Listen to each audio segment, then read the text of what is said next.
Now let's get informed assessments, making sense of the interview you just saw on this program with President Tinubu's Special Advisor on Information and Strategy, Bayo Onanuga, as well as, time permitting, other significant developments in Nigeria in the past week, analyzed with clarity by our guest commentators. And they are the current affairs analyst and professor of communications at Bayes University, Abuja, Professor Abiodun Adeniyi, and the policy strategist and group CEO of the global investment and trade company Baba Yusuf. Gentlemen, thank you very much indeed for coming in. Good to see you. Thank you. Let me start with you, Prof. Bayo Onanuga, the special advisor to the President on Information and Strategy, expectedly putting on a spirited defense on behalf of the President. Let's start with the declaration of the state of emergency in Rivers State and the suspension of the governor and the State Assembly. How convincing was his defense of that move for you?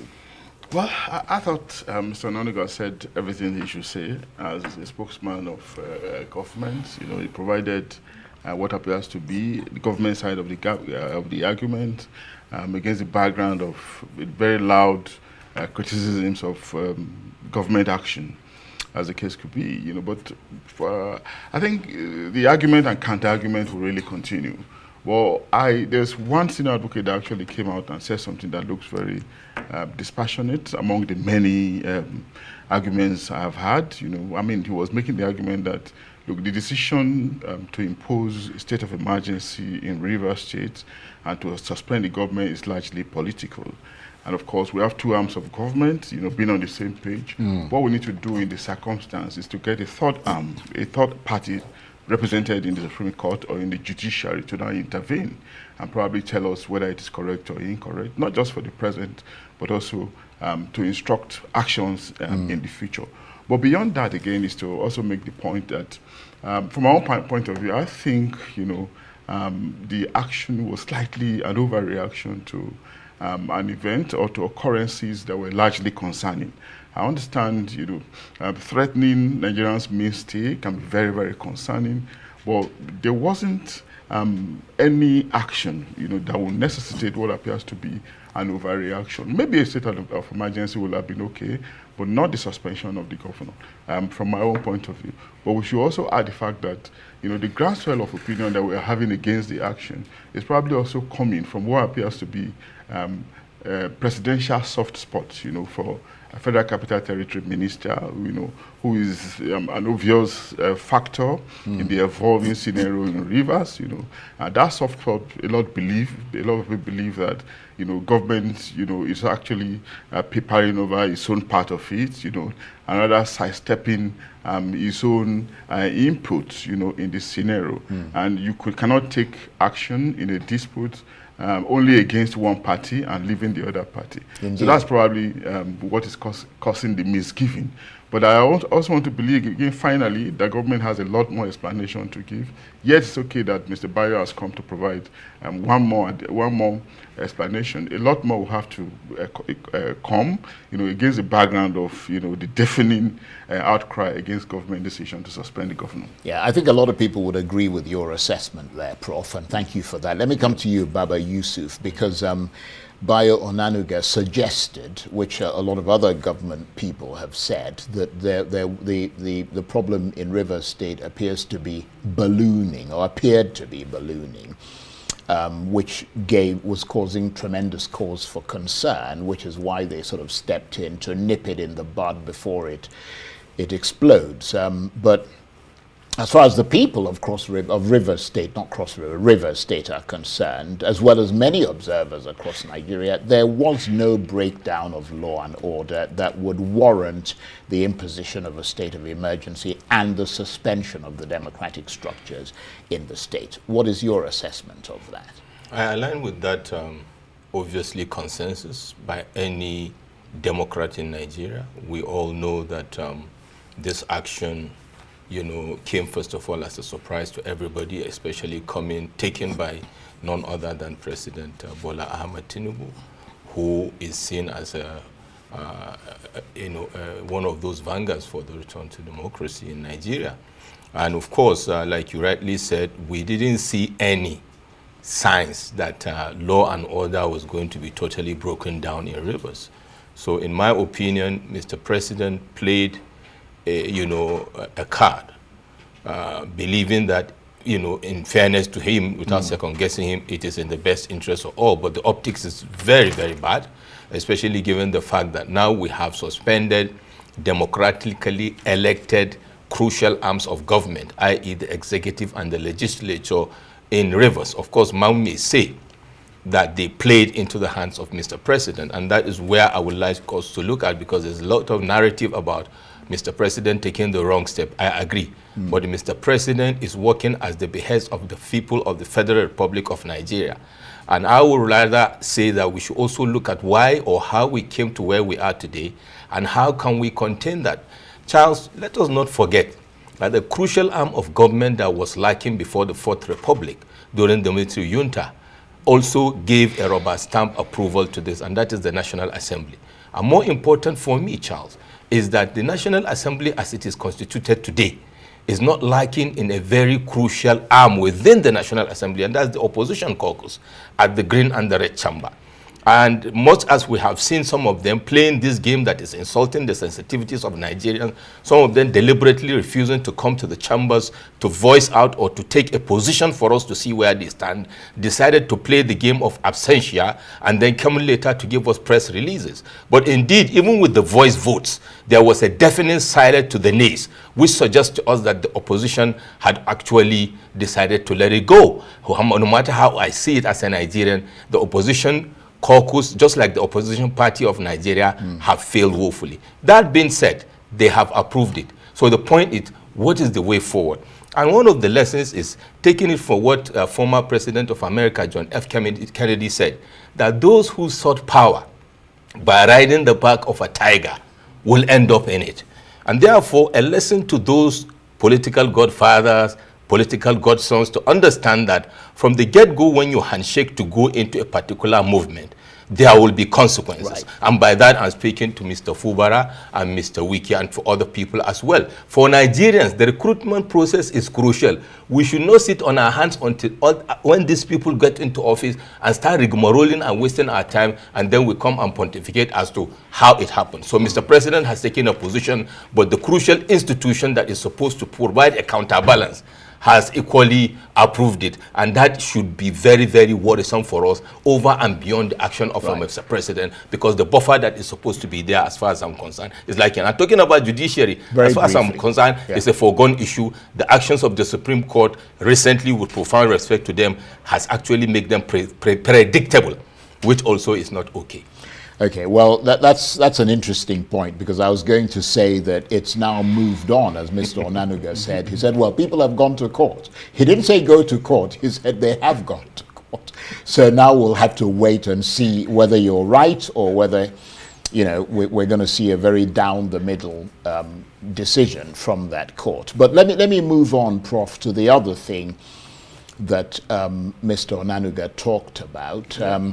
He said there'd been a boom. There was now a boom in the Nigerian economy. I talked about marginal improvements. He disagreed with that. He thought that it was way beyond, I mean, he would say that, wouldn't he? But it was way beyond sort of marginal improvements. But in fairness to him, there has been, from a lot of international observers and even some people within Nigeria, business people, that the policies of the government seem to be yielding fruit.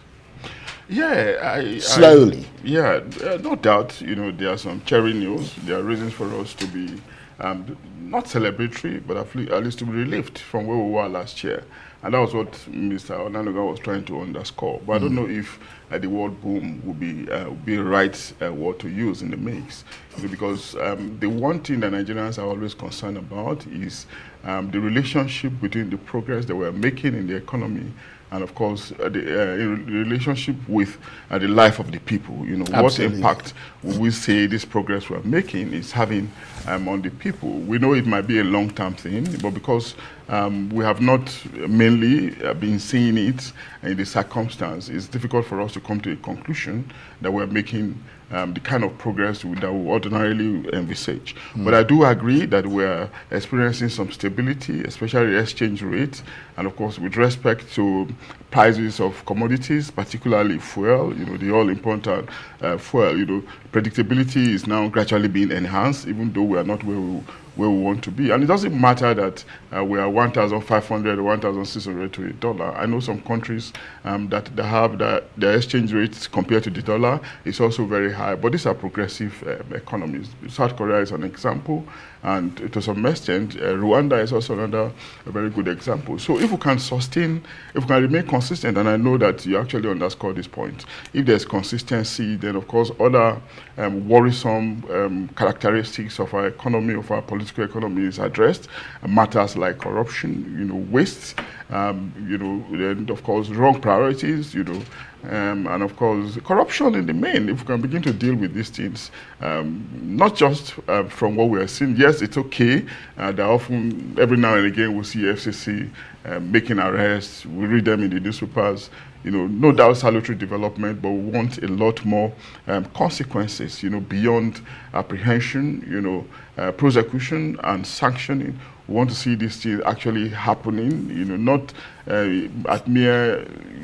merely ending at newspaper reports, or media portrayals, but actually action, so that it can actually be the deterrence that we all envisage, because this malaise is very frightening and it's very disturbing.